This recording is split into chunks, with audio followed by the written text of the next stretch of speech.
Sekarang ini yang saya hormati Ibu Kepala Sekolah, para Dewan Guru serta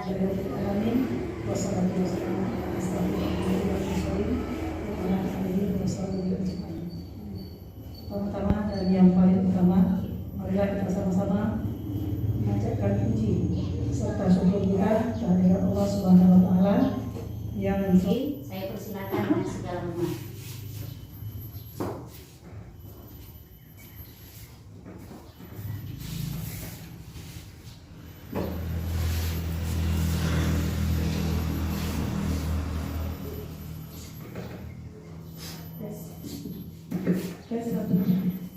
Terima kasih kepada Ibu moderator atau pembawa acara yang memberikan kesempatan kepada saya. Baik, sebelumnya Assalamualaikum warahmatullahi wabarakatuh. Waalaikumsalam warahmatullahi wabarakatuh. Hamdan wa syukurillah wa salatan wa salaman ala Rasulillah amma ba'du. Puji dan syukur marilah sama-sama kita panjatkan kehadirat Allah Subhanahu wa Ta'ala, yang mana pada hari yang mendung ini kita masih diberi kesehatan, kesempatan sehingga bisa menghadiri acara yang sederhana ini. Selawat dan salam tidak lupa kita sampaikan kepada junjungan alam Nabi besar Muhammad SAW yang telah membawa umat manusia dari alam kebodohan ke alam yang penuh dengan ilmu pengetahuan yang kita rasakan saat sekarang ini. Baik, yang terhormat Ibu Kepala Sekolah SD Negeri Sidodadi mengucapkan terima kasih karena sudah memberikan kesempatan, telah memberikan dukungan, baik itu motivasi, moral, baik material juga, karena telah terselenggaranya kegiatan hari ini.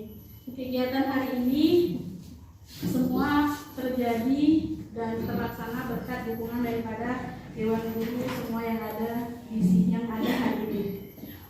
Baik Bapak Ibu, Ibu-ibu semua, kan nggak ada bapaknya. Jadi hari ini saya akan menyeminarkan tentang implementasi budaya positif menuju sekolah ramah anak. Jadi Bapak Ibu semua, setelah saya mengikuti CGP lebih kurang hampir 2 bulan, kami menghabiskan modul. Ada satu modul beranak menjadi 4 modul. Dan ini adalah modul yang sangat menarik di 1/4 ini. Kenapa? Di sini kita merubah pembiasaan, merubah pemahaman terkait budaya positif di sekolah. Baik Bapak Ibu, sebelum ke materi, sedikit saya ada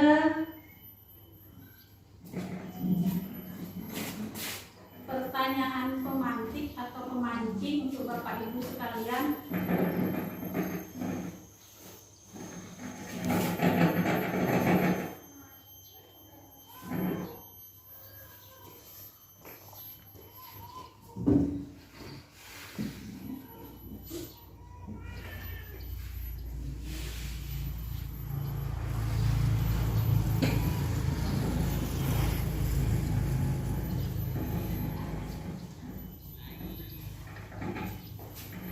Pertanyaan pemantik sebelum kita melanjutkan ke pembahasan materi selanjutnya. Jadi sebagai seorang guru, kita sering ataupun mempunyai target yaitu mendisiplinkan anak. Cuman pertanyaan pemantik di sini boleh Bapak Ibu jawab di WA yang di-share ke grup.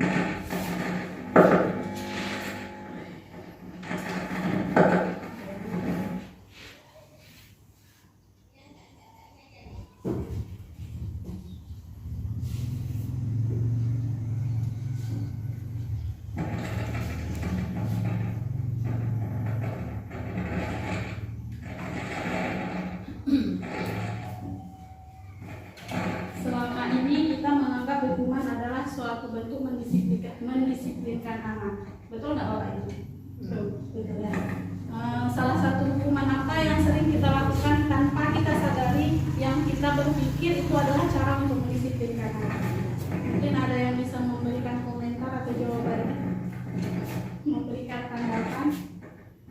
Tip sampah, Mengutip sampah, kemudian kadang suruh genjot, ya, suruh mengenjot. Itu adalah salah satu bentuk hukuman. yang sering kita berikan kepada anak?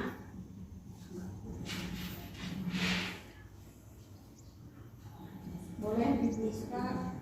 Kalau di grup WA itu ada di linknya, coba ibu bapak ibu tolong diisi sesuai dengan pertanyaan.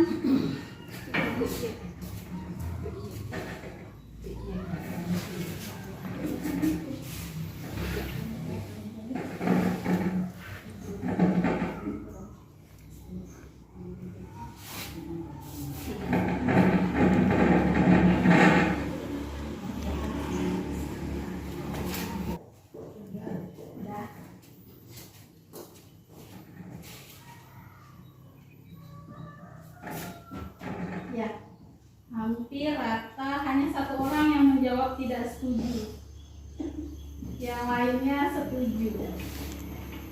Hukuman dapat mendisiplinkan anak, yang lainnya setuju. Satu orang yang tidak setuju bisa, yang tidak setuju,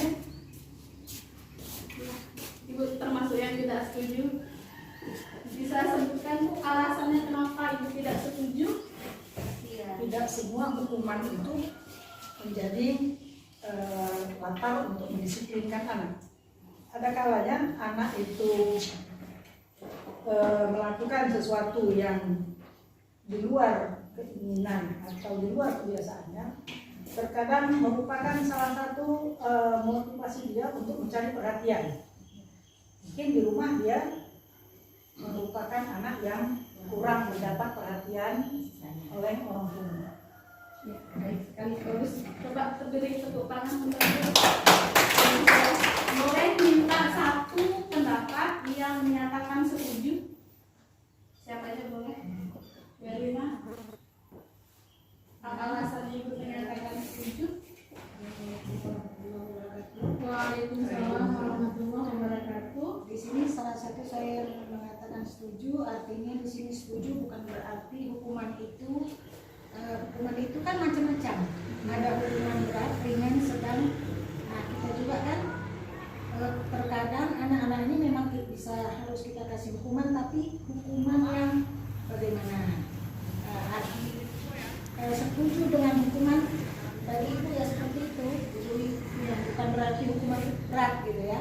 Jadi macam-macam untuk hukuman ringan, misalnya ya seperti kita misalnya anak hari ini kita kasih jajan 10.000, dengan kita kasih hukuman misalnya besok kita kurangi dikit ya uang jajannya karena kamu melakukan ini, kita kasih 8.000, itu juga kan salah satunya hukuman, tapi hukumannya ya Bagus sekali Bu. Berarti ketika kita memilih setuju atau kita memilih tidak setuju, kita punya alasan. Jadi semua itu benar, nggak ada yang salah. Kita di sini bukan mencari yang benar atau mencari yang salah, karena kita semua juga punya pemahaman yang berbeda. Baik, ada pertanyaan selanjutnya.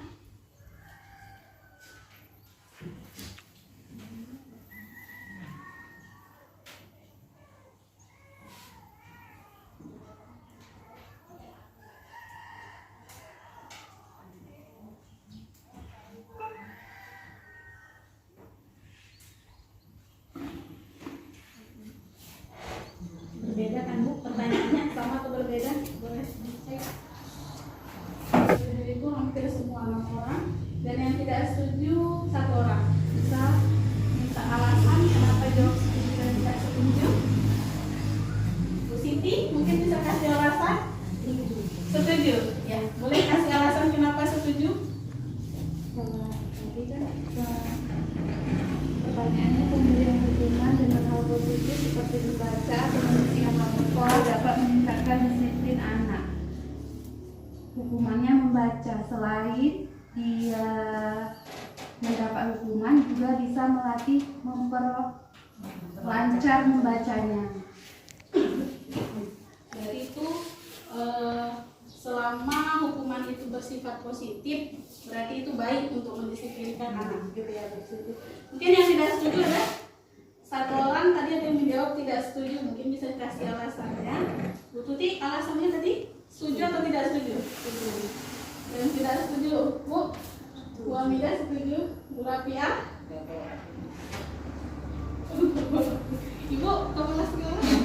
Ibu termasuk yang tidak setuju? Jadi siapa yang tidak setuju? Bu ini tidak setuju?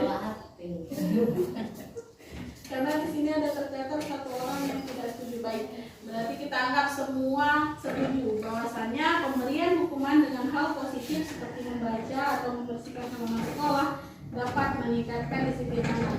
Selanjutnya untuk pertanyaan ketiga,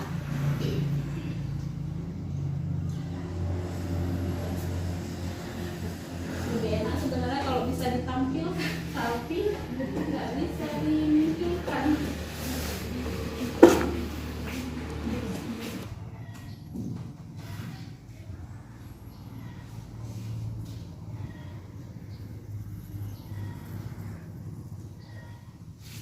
Baik, sudah diisi pemantik ketiga.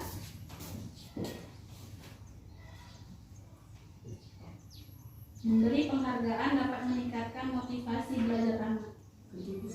Kayaknya semua setuju. Bisa kasih alasan kenapa setuju? Belum kasih alasan. Memberikan motivasi kepada anak. Memberi penghargaan dapat meningkatkan motivasi belajar anak. Sepertinya ini kita hampir selalu buat ya. Kita berpikir bahwasanya setiap anak yang dirangsang dengan suatu penghargaan, dengan suatu hadiah ataupun dalam bentuk bintang atau apa namanya, itu dapat meningkatkan motivasi peserta didik untuk belajar.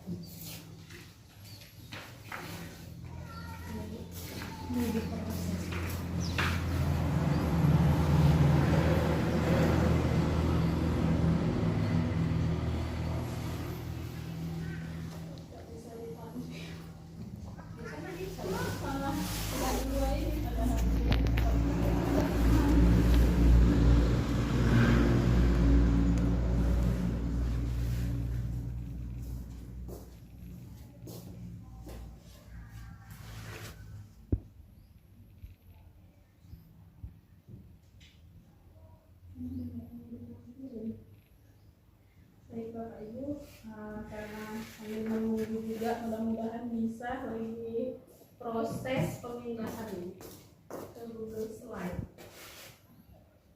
Karena dia aplikasinya Google Slide.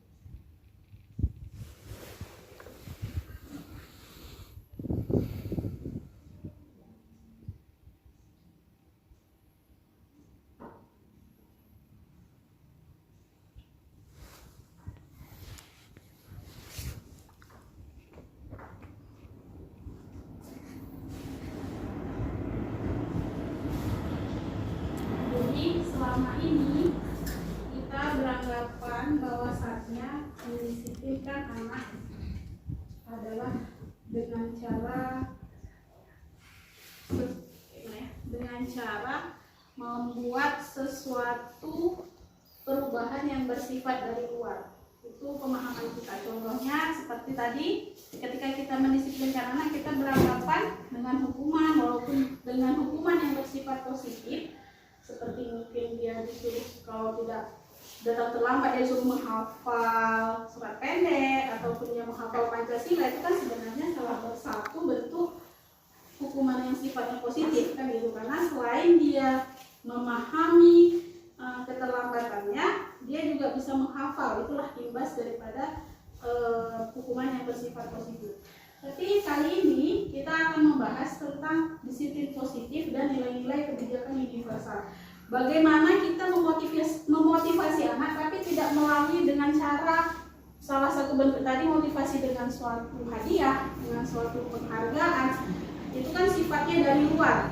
Bagaimana kita menanamkan nilai-nilai kebijakan secara universal, sifat jujurnya, sifat tanggung jawabnya, sifat risikonya itu dari dalam diri dia, tanpa harus dia itu tersinggung atau tersakiti mungkin dengan bahasa kita, ataupun mungkin ketika kita memuji anak ini kamu nak pintar sekali, mungkin di satu posisi dia senang, tapi di posisi temannya, ketika teman yang tidak bisa melakukan seperti dia, pasti ada perasaan tersakiti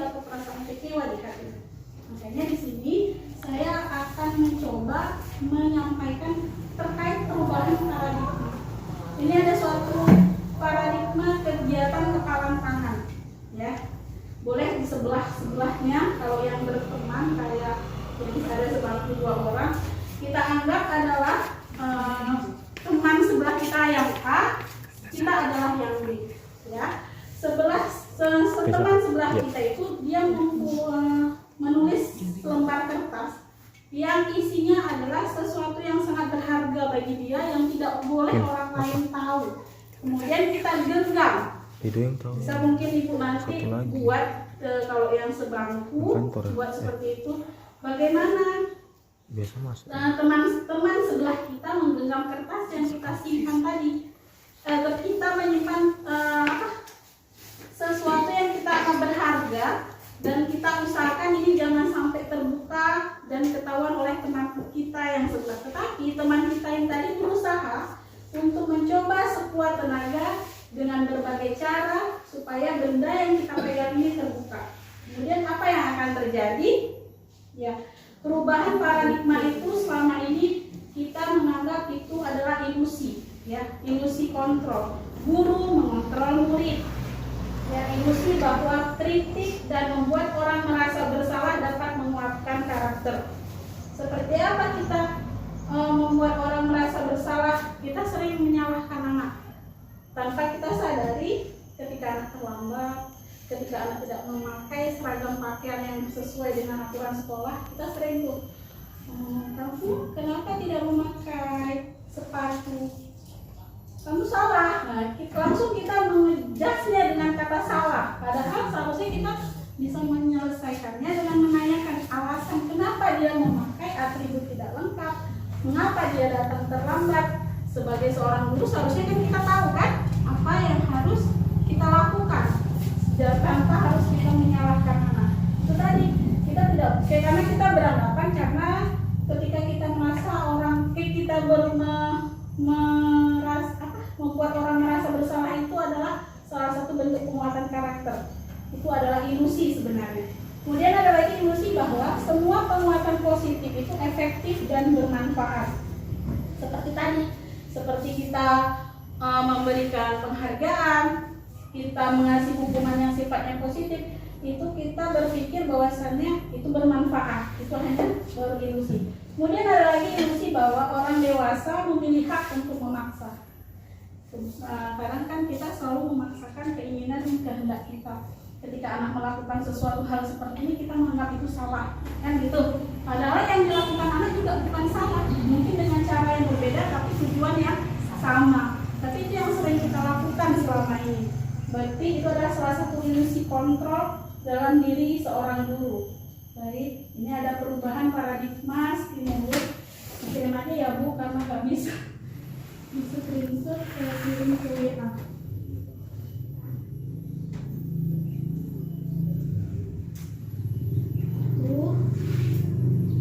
Ini adalah paradigma stimulus respon dan teori kontrol.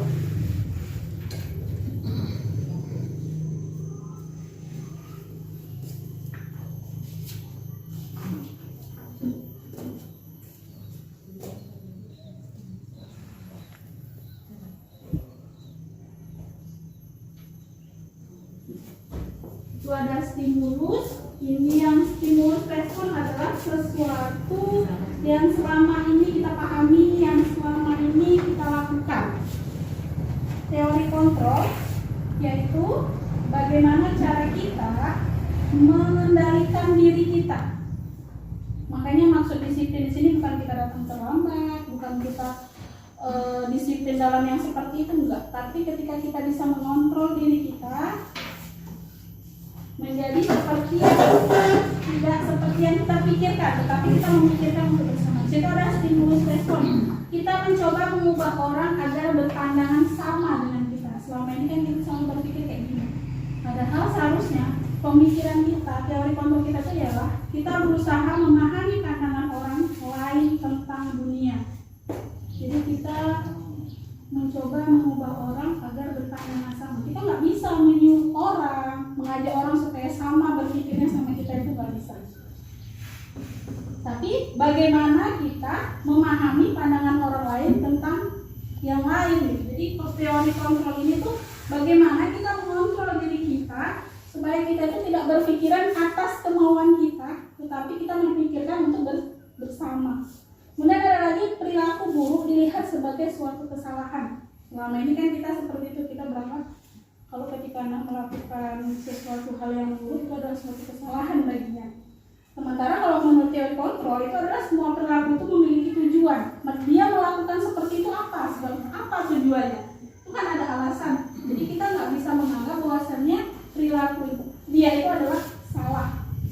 Kemudian orang lain bisa mengontrol saya, itu yang biasanya. Padahal seharusnya teori kontrol itu hanya saya atau hanya Anda yang bisa mengontrol diri kita. Jadi bukan orang lain yang mengontrol diri kita, tapi kita yang mengontrol diri kita. Kemudian pemaksaan ada pada saat bujukan gagal. Nah, ini yang sering terjadi. Kemudian kolaborasi dan konsensus menciptakan pilihan-pilihan baru. Berarti selama ini pemilihan ada pada saat bujukan gagal itu kan secara individu. Ketika kita bisa berkolaborasi, kita bisa bekerja sama, kita mungkin bisa menciptakan pilihan-pilihan baru atau sesuatu hal yang baru. Mungkin di sekolah ketika kita merasa kita sudah melakukan sesuatu tetapi gagal, tapi kita bisa melalui kerjasama, melalui kolaborasi dengan yang lainnya, mungkin kita bisa mencari kekuatan yang ada di sekolah kita ini untuk menjadi bisa kita kembangkan atau bisa kita lakukan menjadi yang lebih baik. Kemudian model berpikir menang atau kalah. Teori kontrolnya model berpikir menang. Selama ini kita selalu berpikir kita takut kalah, kita selalu berpikir kayak mana ya gitu. Padahal kan segala sesuatu itu tergantung sugesti kita.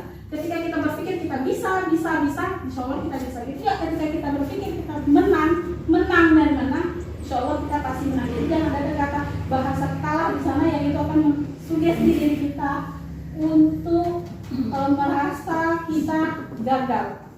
Baik, selanjutnya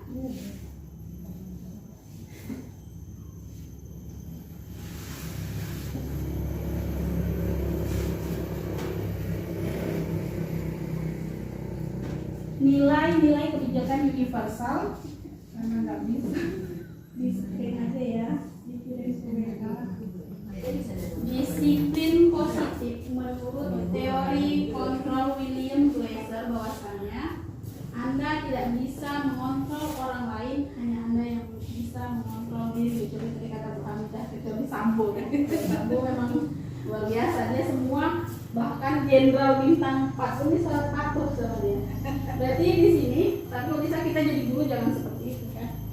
Di sini makna disiplin berdasarkan teori kontrol William Glasser menyatakan bahwa belajar kontrol diri dengan menggali potensi kita agar tercapai tujuan mulia, yaitu sesuatu menjadi seseorang yang kita inginkan berdasarkan nilai-nilai yang kita hargai. Kemudian menurut William juga semua perilaku itu memiliki tujuan. Jadi ketika orang melakukan kesalahan, ketika orang melakukan perbuatan, pasti mereka punya tujuan. Mencuri sekalipun mereka punya tujuan. Jadi perbuatan salah, perbuatan baik ada, mereka memiliki tujuan. Di sini ada namanya teori motivasi. Apa saja dalam teori motivasi? Teori motivasi itu terbagi dua. Ada motivasi ekstrinsik yang sifatnya dari luar, contohnya memberi penghargaan, memberi ucapan dan pujian. Itu salah satu teori motivasi daripada ekstrinsik, dari luar, bukan dari dalam. Kemudian ada lagi motivasi intrinsik, yaitu tadi dengan kita menerapkan nilai-nilai kebajikan universal di kelas, itu pasti bisa membuat motivasi dari dalam diri anak. Contohnya ketika kita melakukan keyakinan, ketika kita awal belajar kita ada buat suatu kesepakatan di kelas, betul nggak Bapak Ibu? Ke anak-anak, ini kita belajar semester awal sama ibu. Ibu mau, biasa kita seperti itu. Ibu mau, itulah bahasa kita. Seharusnya kita buat kesepakatan kelas. Mau itu hukuman, mau itu konsekuensi, mau itu restitusi, ya itu sama-sama kita sepakati. Nah, kita buat kesepakatan kelas ya. Kira-kira boleh nggak di dalam kelas makan ketika belajar? Oh nggak boleh Bu, kata anak-anaknya. Oh boleh Bu. Kalau udah haus sekali kayak mana Bu? Kan ini ada buat kesepakatan ya antara guru dan siswa. Nah, ketika kita menjadikan kesepakatan itu menjadi suatu keyakinan kelas, misalnya anak kita nggak boleh datang terlambat ya. Kenapa bu kita nggak boleh datang? Dia nggak boleh, itu kan udah peraturan kelas, kita nggak boleh seperti itu. Tapi coba kita arahkan pemahamannya, kalau kamu datang terlambat, malu sama teman yang lain bisa nggak terlambat. Kita menciptakan motivasi yang sifatnya dari dalam, jangan yang dari luar. Karena kalau sifat yang dari luar, ketika kita menghukum, membuat orang merasa bersalah, itu anak akan baik, tapi ada batasan-batasannya. Hanya sebatas ketika ada guru aja dia melakukan kebaikan itu. Ketika dia nggak ada gurunya, dia nggak akan melakukan kebaikan itu. Karena apa? Dia mau ditengok sama gurunya, dia mau dianggap baik sama gurunya, dia mau dianggap mendapat pujian dari gurunya. Makanya kebanyakan dan kebiasaan anak-anak yang lebih dominan motivasi dari luarnya itu, mereka cenderung banyak melakukan kesalahan. Karena beliau anak-anak itu tidak melakukannya dengan tulus. Beliau hanya mengharapkan sesuatu pujian ataupun penghargaan dari gurunya. Kemudian ada lagi model berpikir tentang menang, kolaborasi, dan konsensus menciptakan pilihan-pilihan baru. Di sini ada 5 posisi kontrol kita sebagai guru. Pertama, kita sebagai penghukum. Kedua, kita sebagai pembuat rasa bersalah. Ketiga, kita bisa sebagai teman. Keempat, kita sebagai pemantau. Dan yang kelima, kita sebagai manajer. Ya. Bagaimana kita menjalankan posisi kontrol ini? Kapan kita dinyatakan sebagai penghukum? Kapan kita dikatakan sebagai pembuat anak merasa bersalah? Kapan kita bisa menjadi teman? Dan kapan kita bisa menjadi pemantau atau sebagai manajer?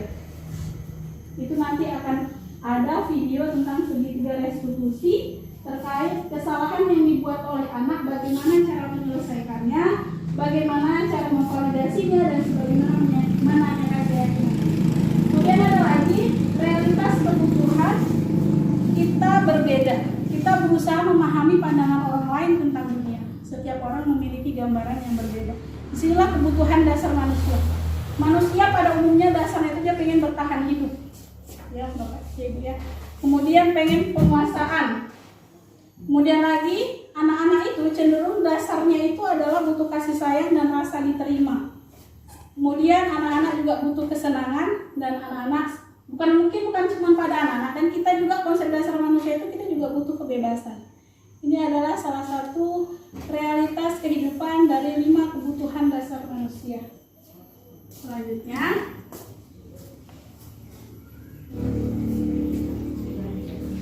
makna kata disiplin di sini itu telah berubah menjadi sesuatu yang dilakukan seorang pada orang lain untuk mendapatkan kepatuhan.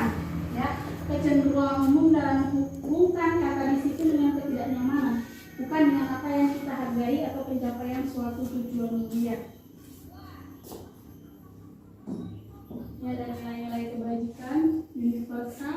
Jadi nilai-nilai kebajikan adalah sifat-sifat positif manusia yang merupakan tujuan mulia yang ingin dicapai setiap individu. Nilai-nilai tersebut bersifat universal dalam lintas bahasa, suku, bangsa, agama, maupun latar belakang. Jadi setiap perilaku atau perbuatan itu adalah kita semua itu memiliki tujuan. Kemudian dengan mengaitkan nilai-nilai kebajikan yang diyakini seseorang, akan motivasi intrinsik akan terbangun sehingga menggerakkan motivasi diri dari dalam. Kemudian apa-apa aja nilai kebajikan yang ingin dicapai setiap anak Indonesia yang kita kenal dengan profil pelajar Pancasila itu ada yang pertama, beriman, bertakwa pada Tuhan Yang Maha Esa dan berakhlak mulia, mandiri, bernalar kritis, berkebinekaan global, bergotong royong dan kreatif. Kita masuk ke teori motivasi perilaku manusia. Baik, yang pertama, biasanya untuk menghindari ketidaknyamanan atau hukuman, apa yang akan terjadi apabila saya tidak melakukannya? Ini adalah salah satu bentuk motivasi eksternal. Contoh, anak-anak kalau nggak datang ke sekolah itu memang niat dia dari sekolah atau memang takut dihukum atau takut dimarah sama mama biar nggak sekolah, itu kan salah satu bentuk motivasi ataupun salah satu bentuk teori motivasi untuk menghindari hukuman. Kita kan sering seperti itu. Mbak, kalau ibu-ibu semua ada di sini, pergi kerja itu karena apa? Kewajiban. Kewajiban. Selain kewajiban, tanggung jawab. Selain tanggung jawab, ada nggak yang karena saya udah digaji, kalau saya nggak pergi jadi suatu bentuk hukuman kan sama diri sendiri, padahal dia juga nggak mau pergi gitu. Kadang-kadang. Nah, kadang-kadang seperti itu ya Bu ya. Jadi itu adalah salah satu menghindari ketidaknyamanan, karena guru ini paling nggak suka keluar dari zona nyaman. Kenapa? Segala suatu bentuk perubahan itu kan pasti kita keluar dari kebiasaan yang biasa kita lakukan. Jadi kemudian yang kedua, untuk mendapatkan imbalan dari orang lain, apa yang akan saya dapatkan apabila saya melakukan. Ini salah satu bentuk motivasi eksternal. Contohnya, ketika kita menyuruh anak maju ke depan, maju ke depan ya, yang bisa maju ke depan ibu kasih nilai 100. Itu salah satu bentuk motivasi eksternal, karena dia mengharapkan nilai, dia mengharapkan pujian. Jadi bagaimana cara motivasi internal ini dia untuk menghargai diri sendiri, saya akan menjadi seorang yang seperti apa bila saya melakukannya.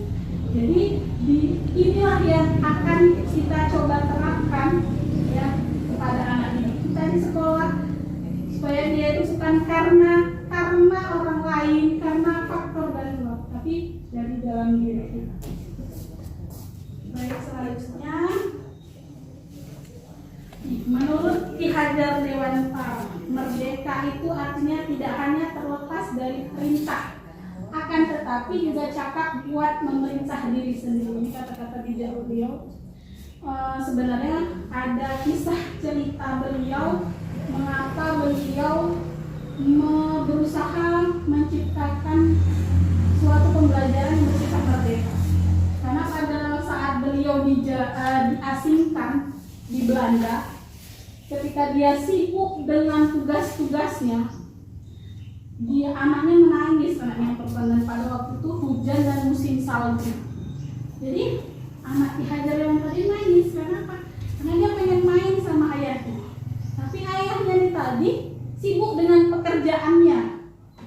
Jadi disitulah ketika Ki Hajar Dewantara melihat anaknya yang menangis tadi, menjadi titik balik beliau bahwasanya pengajaran atau pendidikan itu terletak pada bagaimana kita menjaga, mengajak dia tadi, mengarahkan anak tadi.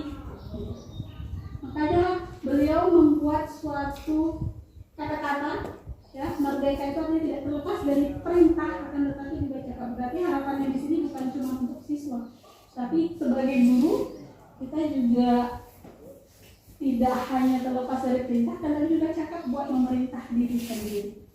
Baik, selanjutnya ada lagi ya, ini sudah sampai ke restitusi.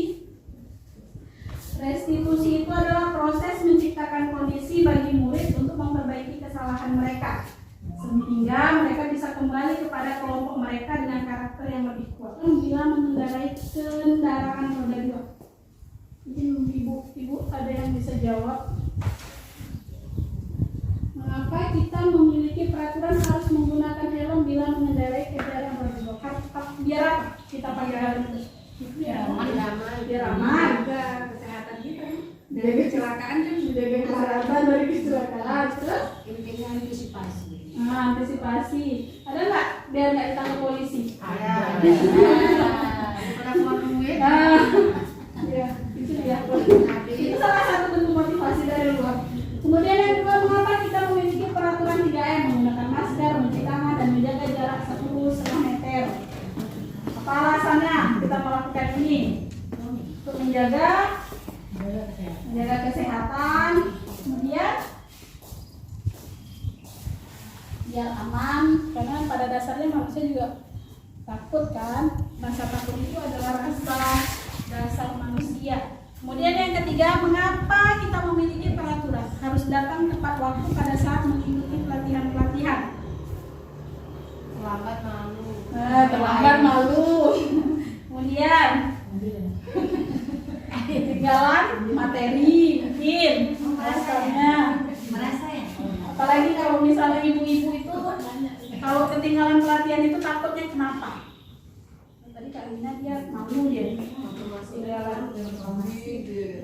Jadi untuk mendukung motivasi kita dari dakwah, kita kembali ke keyakinan yang menggerakkan seseorang dibandingkan mengikuti serangkaian peraturan.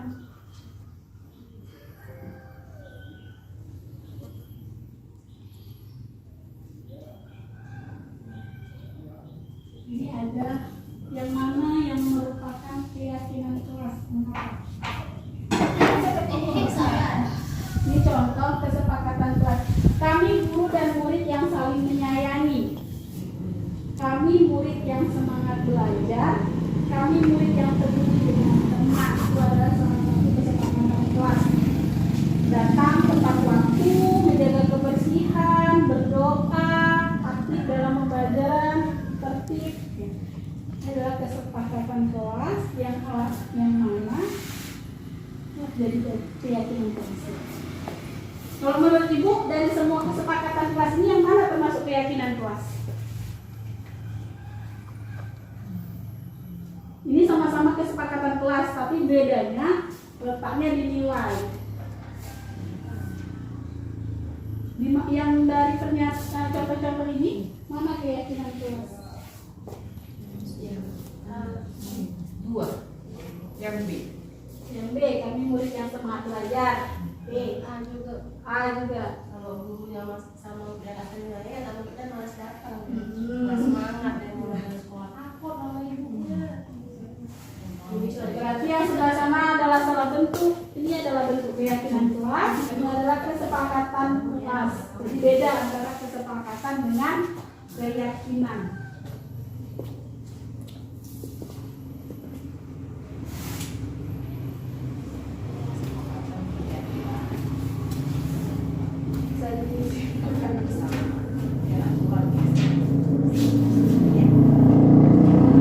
Ini peraturan dan ini adalah keyakinan. Yang mau kita terangkan nanti adalah suatu bentuk keyakinan, bukan peraturan. Peraturan tetap ada, tetapi bagaimana kita memunculkan motivasi kepada siswa sehingga menjadi bentuknya itu sebuah keyakinan, bukan sebuah peraturan.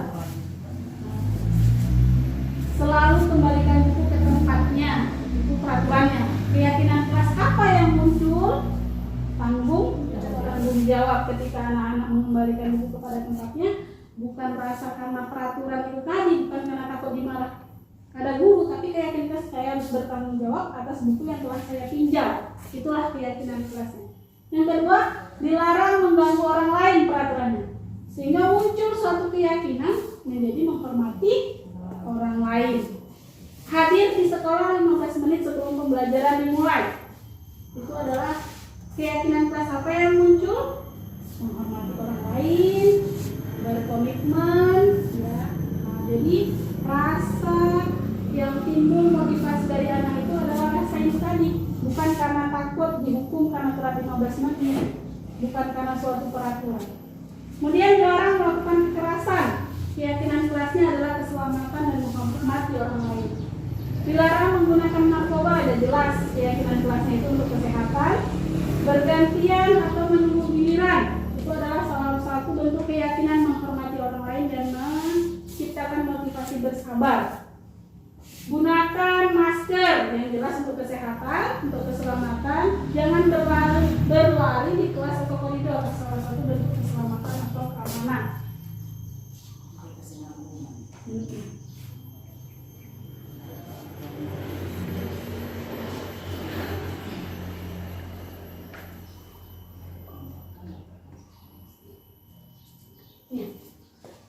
Ini kalau kita sebagai penghukum dihukum oleh penghargaan, ya. Kita sering selalu memberi penghargaan, hadiah, ucapan pujian. Inilah yang terjadi. Anak yang sering dipuji, anak yang sering diberi penghargaan itu akan menurunkan kualitasnya. Kenapa? Karena dia akan melakukannya itu pasti nggak akan tulus. Dia akan melakukan itu hanya karena pujian, karena penghargaan. Sehingga kualitas dirinya itu menurun. Kemudian apalagi penghargaan mematikan kreativitas. Anak yang sering dipuji itu bisa menjatuhkan kreativitasnya. Karena apa? Saya udah dipuji kok, punya saya udah bagus. Ini aja saya buat kayak gini aja punya saya udah dianggap baik, udah dipuji-puji sama ibu. Jadi sehingga dia nggak akan berpikir untuk melakukan kreativitas baru atau berinovasi baru. Jadi kita sebagai guru jangan terlalu mudah memberikan pujian kepada anak yang nantinya dia akan mengakibatkan seperti ini, mengakibatkan menurunkan kreativitasnya. Yang tadinya anak semangat, coba kita usahakan melakukan pujian itu ketika mereka memang melakukan sesuai dengan aturannya ataupun sesuai dengan kemampuan kreativitasnya. Ketika dia bisa mengembangkan sesuatu yang baru, mungkin itu bisa kita puji. Tapi ketika penghargaan itu yang sifatnya sedikit pun kita lakukan penghargaan, itu akan mematikan kreativitas. Kemudian dihukum oleh penghargaan itu akan mengurangi motivasi intrinsik. Dia itu lebih mengharapkan pujian, dia itu nggak akan tulus melakukannya itu dari dalam diri itu. Di sini ada tindakan mencatat 100 kali di dalam buku kalimat. Saya tidak akan terlambat lagi karena terlambat di sekolah. Hukuman atau konsekuensi? Hukuman. Mencatat 100 kali itu adalah salah satu bentuk hukuman. Lari mengelilingi lapangan basket 2 kali karena terlambat hadir di sekolah. Hukuman atau konsekuensi? Hukuman udah ada jawabannya. Seharusnya ini ada soal sendiri tapi tidak bisa dibuat, udah langsung aja ya. Murid diminta untuk push up 15 kali karena tidak menggunakan masker di sekolah.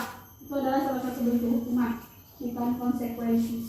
Mengganti kertas tugas teman yang telah dicoret-coret, nah itu adalah satu konsekuensi. Kenapa? Konsekuensi itu sifatnya kita ada buat kesepakatan, sedangkan hukuman itu sifatnya refleks tanpa kita sadari. Dia langsung sifatnya kalau hukum. Membersihkan tumpahan air di meja tulis karena tersenggol pada saat belajar, salah satu bentuk konsekuensi. Murid disuruh untuk tidak mengenakan sepatu seharian di sekolah karena tidak mengenakan sepatu hitam. Ini salah satu bentuk hukuman. Karena selain menghukum, kita juga menciptakan rasa bersalah di sana. Kan kasihan juga anaknya, seharusnya kita menciptakan suatu keyakinan yang rasa aman. Ini kan tidak aman bagi dia ketika dia disuruh keliling ke sekolah nggak pakai sepatu, mana tahu nggak ada paku. Kan itu akan menjadi suatu masalah baru gitu kan. Dan anak merasa nggak nyaman itu dengan suatu bentuk hukuman yang seperti ini. Kemudian lari mengelilingi lapangan basket 2 kali karena terlambat 10 menit untuk pelajaran PJOK. Ini salah satu bentuk konsekuensi. Mungkin kalau guru PJOK kan punya aturan, nggak boleh terlambat untuk pelajaran ketika baris, supaya dia yang terlambat. Mungkin mereka udah buat kesepakatan, makanya lah dibuat di situ ada konsekuensi. Inilah hukuman. Hukuman itu adalah sesuatu yang menyakitkan yang harus terjadi, sedangkan konsekuensi adalah sesuatu yang harus terjadi. Hukuman membuat anak sakit, sedangkan konsekuensi membuat anak merasa tidak nyaman dalam jangka waktu pendek. Kemudian anak membenci kedisiplinan. Dengan hukuman itu bukan anak menjadi motivasi dia untuk untuk disiplin, justru dia akan membenci dengan namanya kedisiplinan. Dan kita berikan konsekuensi, justru anak akan menghargai yang namanya disiplin. Hukuman itu adalah sifatnya paksaan, sedangkan konsekuensi sifatnya adalah stimulus tanggapan. Mendorong anak menyakiti diri sendiri, ya hukuman itu lebih mengarah menyakiti diri sendiri, sedangkan konsekuensi mendorong anak agar mudah menyesuaikan diri. Hukuman itu konsep diri yang buruk, sedangkan konsekuensi konsep diri yang baik. Anak belajar untuk menyembunyikan kesalahan, di konsekuensi anak belajar untuk mematuhi peraturan. Dan marah, rasa bersalah, dipermalukan, merasa tak dihargai adalah suatu hukuman. Itu adalah imbas dari suatu bentuk hukuman. Sedangkan imbas konsekuensi, kehilangan hak, dibuat tidak nyaman dan diasingkan untuk sementara waktu. Oke, lampu ya.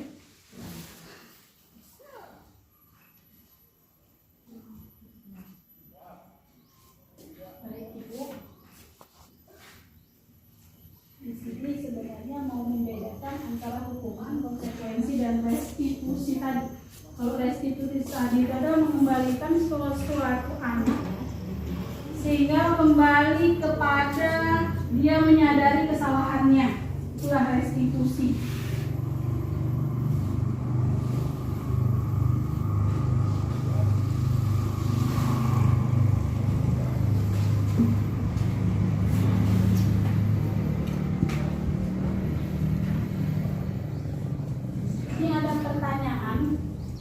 saya kecewa sekali dengan kamu.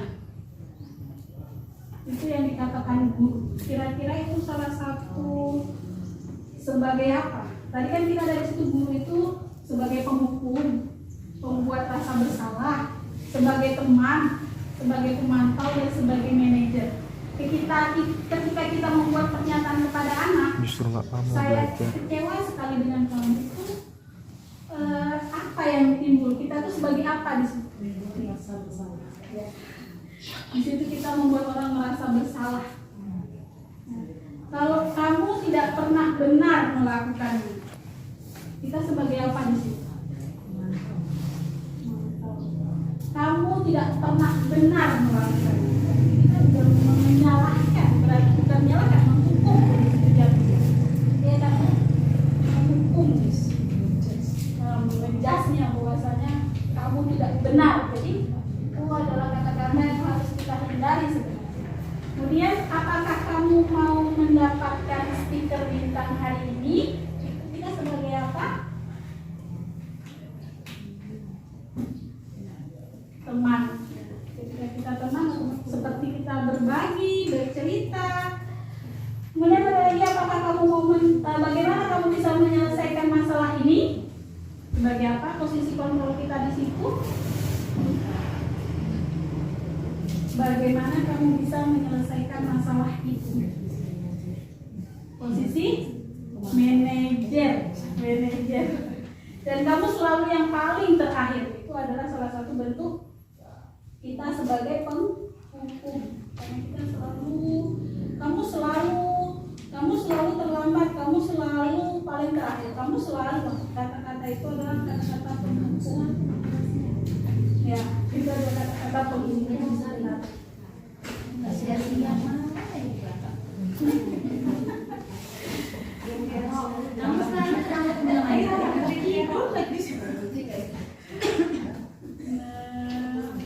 Ini masuk ke segitiga restitusi.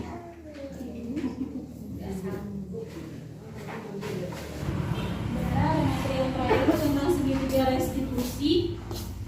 Segitiga restitusi ini adalah bagaimana kita menyelesaikan permasalahan terhadap anak yang sering terjadi, contoh ketika terlambat, ketika anak tidak menyelesaikan tugas, ketika anak tidak membuat PR. Selama ini kita melakukannya paling hanya, nah kenapa kamu nggak buat PR? Pasti itu pertanyaan. Oh, tadi malam tidur jam berapa? Kok hari ini belum baru datang? Gitu.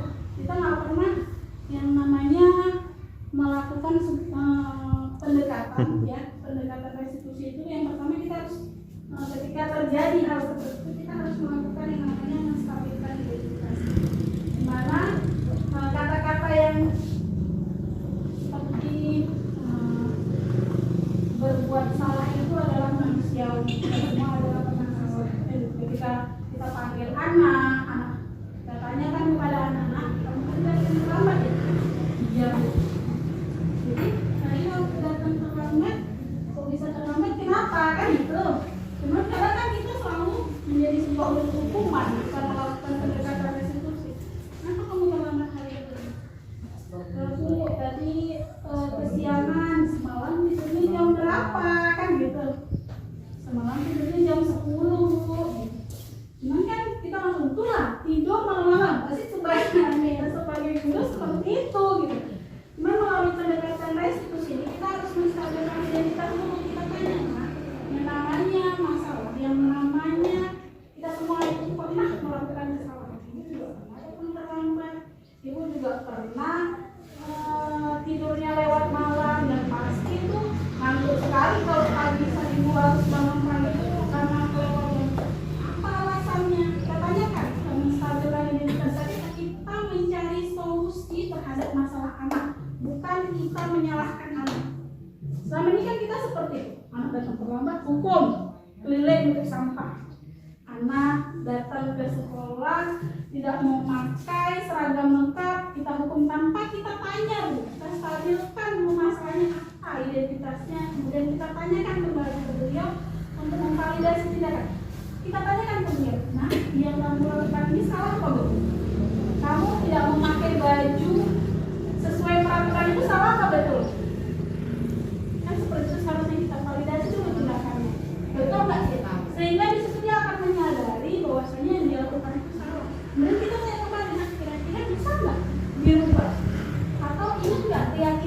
yang udah kita buat. Oh iya Bu, kita nggak boleh rupanya ini melanggar apa? Tidak memakai seragam. Jadi kira-kira bisa dirubah. Bisa. Kapan mulai dirubah? Besok Bu atau hari ini. Itu akan memuncul kan motivasi intrinsik dari dia. Kalau kita tahu anak terlambat dia tidak memakai atribut, kita hukum, itu akan menimbulkan perasaan tadi dia akan membenci yang namanya disiplin. Bukan makin dia itu mau disiplin, dia akan membenci. Kenapa? Kita tuh nggak menanyakan apa alasan kamu, apa alasan dia pakai baju tidak sesuai dengan aturan. Kemudian kita cari masalahnya dulu, kemudian kita cari solusinya. Kita tanyakan keyakinan kelas yang udah kita buat. Sebenarnya ada tayangan video yang Tapi kalau anaknya hari-hari terlambat dan kasih tahu pendekatan macam contohnya tuh anak murid kita hidup selama sekolah sampai akhir 6 tahun tuh macam tuh apa itu pendekatan apa lagi yang harus kita berikan? Ibu sudah memanggilnya secara pribadi, diajak bercerita, diajak tanyakan alasannya dia terlambat, kira-kira dia bisa ngerubah nggak? Kita tanyakan secara pribadi keyakinan kelas yang udah pernah kita buat. Ibu pernah nggak sebelumnya buat keyakinan kelas sama anak-anak? Selama ini kita kan nggak pernah, kita hanya buat kesepakatan dan peraturan. Yang kita buat di situ adalah hukuman dan konsekuensi. Kita nggak pernah buat yang namanya restitusi.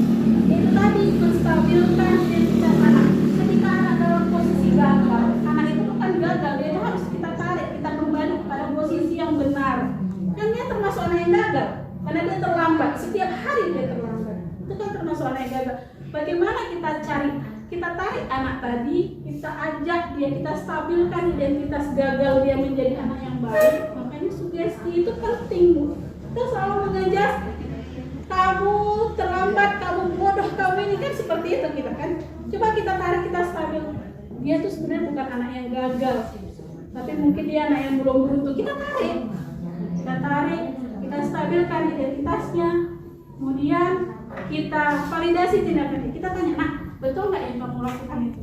Betul nggak terlambat itu perbuatan yang baik? Ini nggak keyakinan kelas yang udah pernah kita buat bahwasanya kalau kita terlambat itu bukan cuman kita, yang lain juga merasa malu kan, merasa kecewa sama kita. Tengok kawan-kawannya itu bisa melakukan dan tidak terlambat, bisa, masa kamu nggak bisa?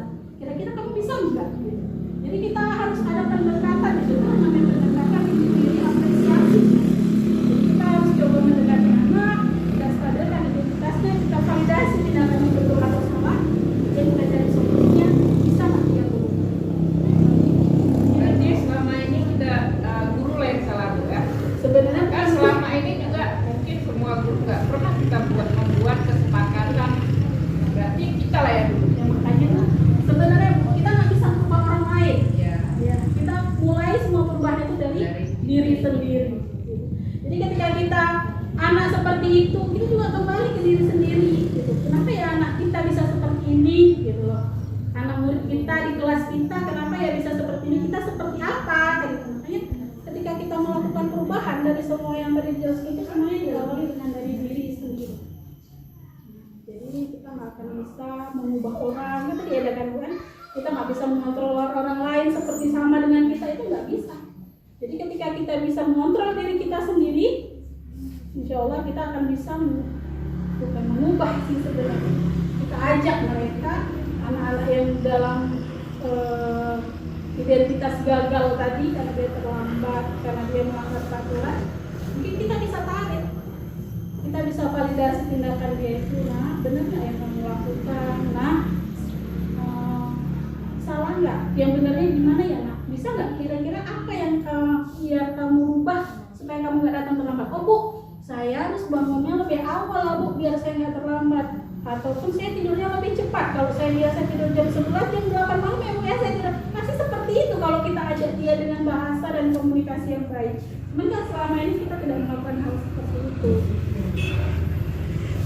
Kan ini kan pendekatan guru sebagai anak. Kalau seandainya kita selama ini mengajar mungkin udah belasan tahun, tapi kitanya yang belum merasa gimana ya gitu. Jadi siapa yang merubah kita? Siapa yang motivasi kita sebagai guru? Kita sendiri. Ya kita sendiri, tapi kan kita kebanyakan kita manusia itu tidak tahu gimana kita kan gitu.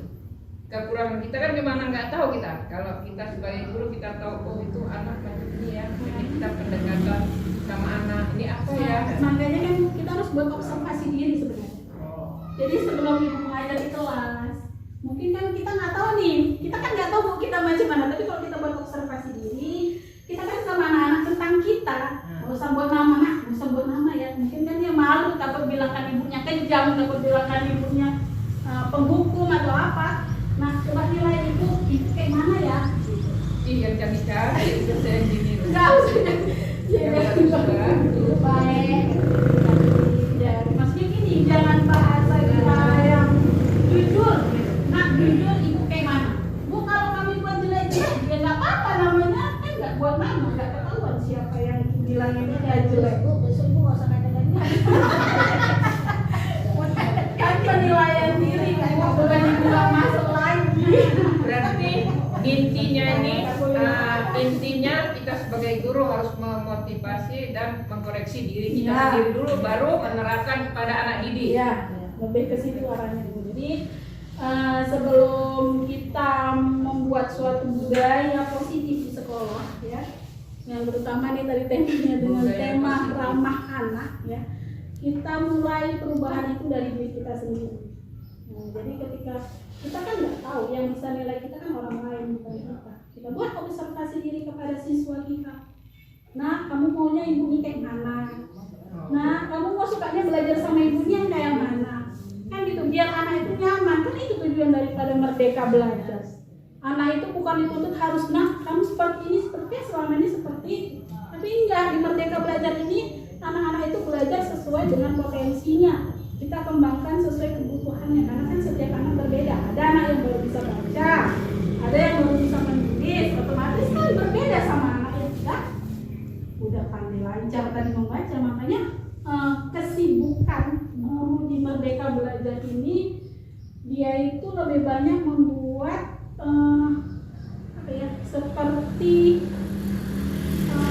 buah lembar soal untuk anak yang lebih dari yang lain gitu. Ini kan kita ngajar itu sesuai kebutuhan anak di Merdeka Belajar ini. Nggak kita samakan semua, benar kita samakan semua anak sama, tapi dia beda di potensinya, dia beda di kemampuannya. Nah, disitulah yang kita kembangkan dari anak itu. Jadi kan anak yang satu, yang lain ini tuh nggak sama, anak itu unik kan gitu.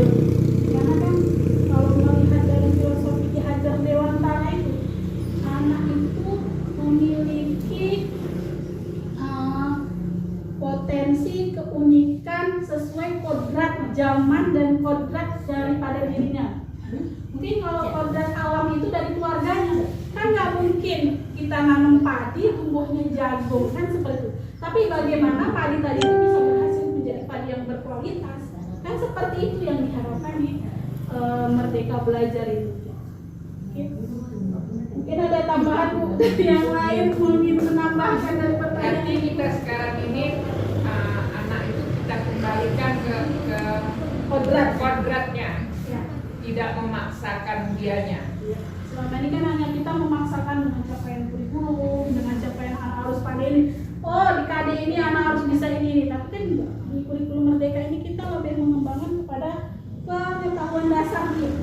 Itulah yang dikembangkan berdasarkan potensi. Kan nggak semua anak mau suka pelajaran olahraga. Ada suka yang nari, ada suka yang dia pelajarannya matematika kan gitu. Punya anak itu kan punya kelebihan masing-masing. Nah, disitulah pengembangan kita sebagai guru. Intinya guru harus ekstra sabar. Tapi guru nggak boleh marah-marah. Nggak boleh. Biar nggak cepat tua. Nggak boleh. Biar nggak cepat ubanan. Sebenarnya kodrat anak juga nggak suka dimarahkan. Kita aja nggak suka dimarahkan, apalagi anak-anak kan ya. Yang tadi memang kebutuhan dasar manusia anak-anak itu sebenarnya pada intinya dia melakukan itu dia butuh kasih sayang kan gitu. Dia butuh kesenangan, dia butuh rasa aman. Dia melakukan itu sebenarnya cari perhatian kita. Kan ini Bu, setiap sekolah itu kan banyak guru, banyak murid ya. Kalau semua guru bersepakat, jangan intinya kita kan banyak guru 10 nih ya. Oh saya ingin macam ini, tapi lain guru enggak banyak macam itu. Kan kan beda dia penerimaan dari guru yang ini kok macam ini ya. Tapi kalau kesepakatan itu dibuat, kita buatlah dari oh yuk kita yuk semua kita buat anak ini macam ini yuk. Mungkin anak-anak kita tuh berjalan, tapi kalau enggak pasti enggak. Memang Bu, konsep Namanya manusia ya kan.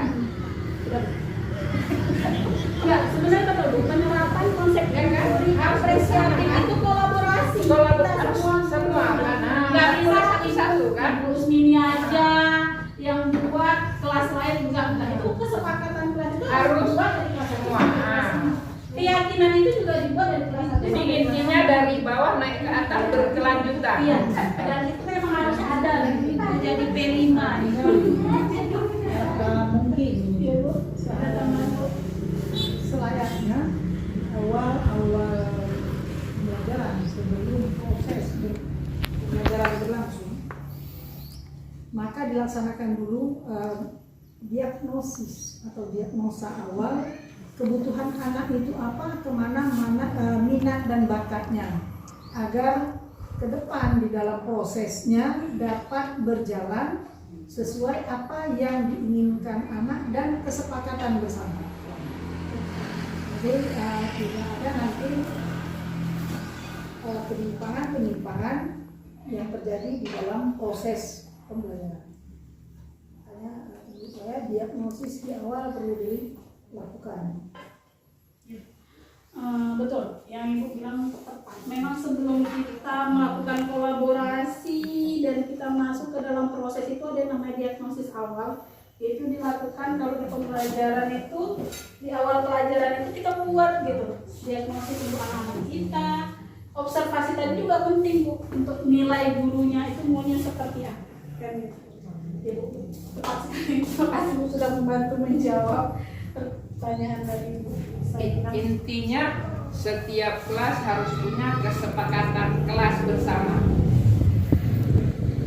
Dari Jadi awal kalau selama sampai ini kita buat kelas hanya peraturan kelas, ya kan? Peraturan itu harus ada, memang harus ada. Tapi bagaimana dari peraturan itu melahirkan sebuah kesepakatan.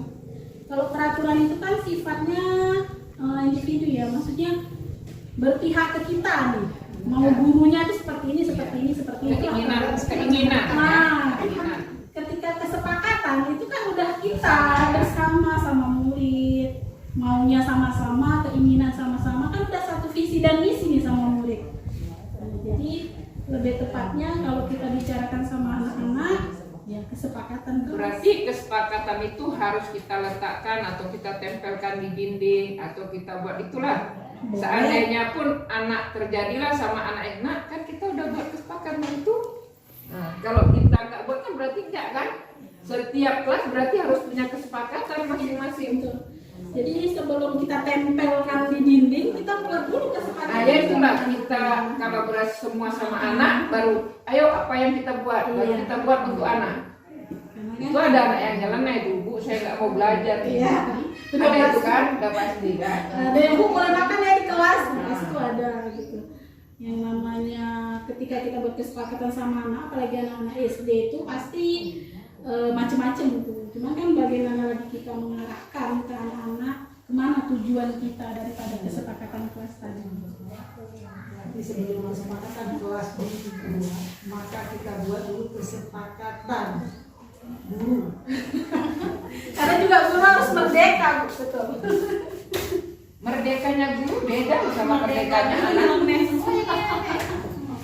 Merdeka ya. Intinya kita harus bekerja sama, kolaborasi kelas 1 sampai kelas 6 contohnya ya. Harus ekstra sabar. Budaya itu adalah sesuatu yang kita lakukan yang menjadi sebuah kebiasaan kan gitu. Ketika kita membiasakan sesuatu anak itu dengan keyakinan yang sifatnya intrinsik tadi, dia dengan melakukan kesalahan, dia menyadari kesalahannya itu dari dalam, itu kan akan tercipta nanti di sekolah budaya apa yang muncul dari sekolah.